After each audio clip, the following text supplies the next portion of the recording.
శ్రీ మహాగణాధిపతయే నమః. ఐం మహాసరస్వత్యై నమః. శ్రీ లలితాంబికాదేవ్యై నమః. మామూలుగా మనము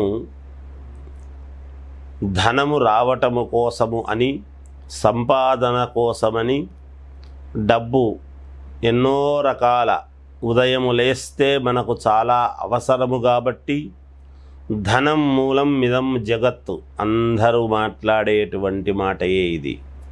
ఉదయము లేస్తే ధనముతోనే పని, ధనము ఉంటేనే మన ఇంధనము నడవటం అనేటువంటిది జరగదు. కనుక ఆ ధనము కావాలి అని అనుకున్నప్పుడు మనము లక్ష్మీ పూజలు, గణపతి పూజలు, ఐశ్వర్యము రావటము కోసము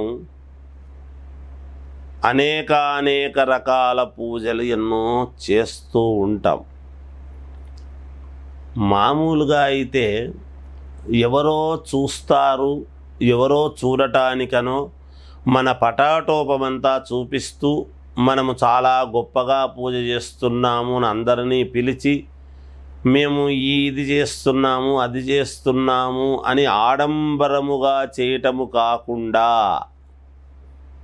మన వరకే మనము చిత్తశుద్ధితో, అంటే మనస్సును ఏకాగ్రత చేసుకొని లక్ష్మీ కుబేర మంత్రము అని ఉన్నది. అయితే కొన్ని రహస్యమయంగా చేయాల్సినటువంటి పనులు కొన్ని ఉంటాయి. పూర్వము అందుకనే మామూలుగా ఎంతోమంది మంత్రము చదువుతూ ఉన్నప్పుడు, మననము చేస్తూ ఉన్నప్పుడు పెదవులు కదలకుండా, లోపల నాలుక కదలకుండా మననము చేసేటువంటిదే మంత్రానికి చాలా గొప్ప ఫలితముగా వస్తుందిగాక. అంటే మనస్సుతో చదవాలి. కళ్ళు మూసుకొని బీజాక్షరాలను అలా మనస్సుతో చదువుతూ ఉంటే మౌనం మంత్రార్థ చింతనం అని, ఎప్పుడూ కూడా చాలా చింతనగా నాకిది కావాలి, నాకిది ఖచ్చితముగా జరిగి తీరాలి, నేను ఖచ్చితముగా ఇందులో జయము పొందాలి అనేటువంటి విధముగా కూర్చొని మంత్రానుష్ఠానము చేసేటువంటి సిద్ధ పురుషులు ఉన్నిన్నారు ఒకప్పుడు. ఇప్పుడు బయటికి గట్టిగా చెప్పటము, మైకుల్లో పెట్టి చెప్పటము, అరవటము, 100 మంది మన చుట్టూ ఉండి వినటము, ఇలా జరుగుతూ ఉన్నప్పుడు ఏమవుతుంది అంటే శబ్దము, ఇప్పుడు మనము మాట్లాడుతున్నాము మీకు వినపడుతుంది అంటే ఈ శబ్దము బయటికి వచ్చిన తర్వాత ఇంకొకరి చెవుల్లోకి వెళ్ళేంత వరకు గాలిలో ప్రవహిస్తూ ఉంటుంది మాట అనేటువంటిది. మరి మంత్రము కూడా అంతే కదా. ఇంకొకరికి ఇంపుగా చెవికి అందాలి అంటే ఇది గాలిలోకి రావాలి. గాలిలోకి వచ్చిన తర్వాత మనము మాత్రమే వింటున్నాము అని వినేవాడు అనుకుంటాడు, కానీ ఇది ఎంతోమందికి వ్యాప్తమవుతూ ఉంటుంది గాలి ద్వారా. అలాంటి సమయములో అందుకే దానికి ఉన్నటువంటి ప్రాధాన్యత పోతూ ఉన్నది.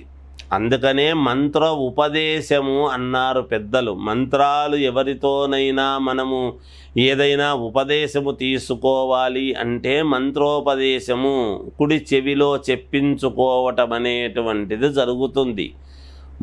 మంత్రము ఎప్పుడూ కూడా చెవిలో చెప్పించుకోవాల్సినటువంటిదే తప్ప బహిర్గతమై మైకుల్లోనూ గట్టిగా అరుస్తూ చేస్తూ చెప్పేటివి కాదు కదా. అందువలన అలా లక్ష్మీ కుబేర మంత్రము అంటే యక్షాయ కుబేరాయ అనేటువంటి ఒక మంత్రము ఉంటుంది. ఆ మంత్రాన్ని మీకు మాట కోసమే చెప్పాను, అందుకే పూర్తి చెప్పలేదు. మొదట 2 మాటలు మాత్రమే. ఇంత చెప్పి నేను కూడా మొత్తం మంత్రమంతా కూడా టీవీల్లోనే చెబితే దాని యొక్క ప్రతిభ అన్నీ కూడా గాల్లో కలవరాదు. మనలో ఇమడింపజేసుకోవాల్సినటువంటి మంత్రము యొక్క గొప్పతనాన్ని మనము గాలిలోకి వదిలిపెడుతూ చేస్తూ ఉన్నాం. అలా చెయ్యకూడదు. అందుకని లక్ష్మీ కుబేర మంత్రము అనేటువంటిది గనక మీరు బాగా మననము చేశారు, ప్రతి మంగళవారము శుక్రవారము 2 రోజులు పాటించండి చాలు.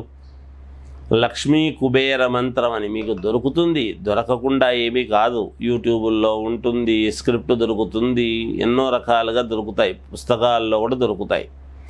అది చదవండి, మీకు ఖచ్చితముగా మేలు జరుగుతుంది గాక.